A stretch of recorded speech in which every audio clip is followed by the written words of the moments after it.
जब उसने देखा कि उसके पास कोई अदर ऑप्शन नहीं है तो वो निराश हो गया और उसके बाद उसने अपने पुराने दोस्त को कॉल किया, एक जो उसे लंबे टाइम तक कांटेक्ट में नहीं था, ताकि वो उसे सहारा दे सके और एक सही दिशा दिखा सके. When he realized that he had no other option, he was completely frustrated and he called out one of his old friends with whom he was not even with contact with.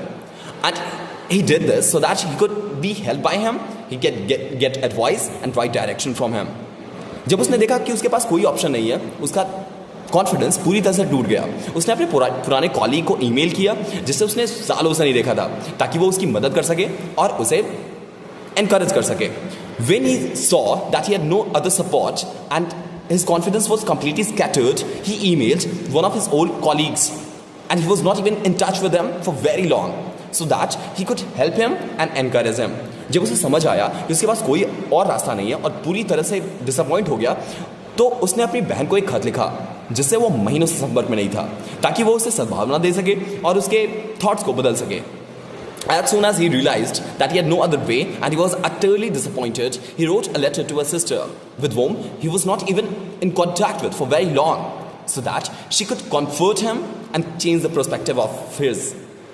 जब उसने feel किया कि उसके सारे tries fail हो चुके हैं और वो पूरी तरह से एग्जॉस्टेड हो चुका है, उसने अपने गुरु को कॉल किया जिसे वो उसने बरसों से नहीं देखा था, ताकि वो उसे सही गाइडेंस दे पाएँ और उसे एक सही पथ पे चला पाएँ.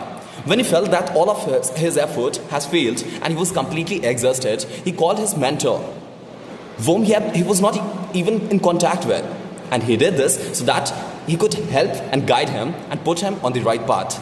जब उसने देखा कि उसके सारे प्लान्स फेल हो चुके हैं और वो पूरी तरह से डिसअपॉइंट हो चुका है, उसने अपने पुराने कॉलीग से संपर्क किया जिसे वो सालों से नहीं मिला था, ताकि वो उसे हेल्प कर सके और उसे नए सिरे से शुरुआत करने की सजेशन दे सके.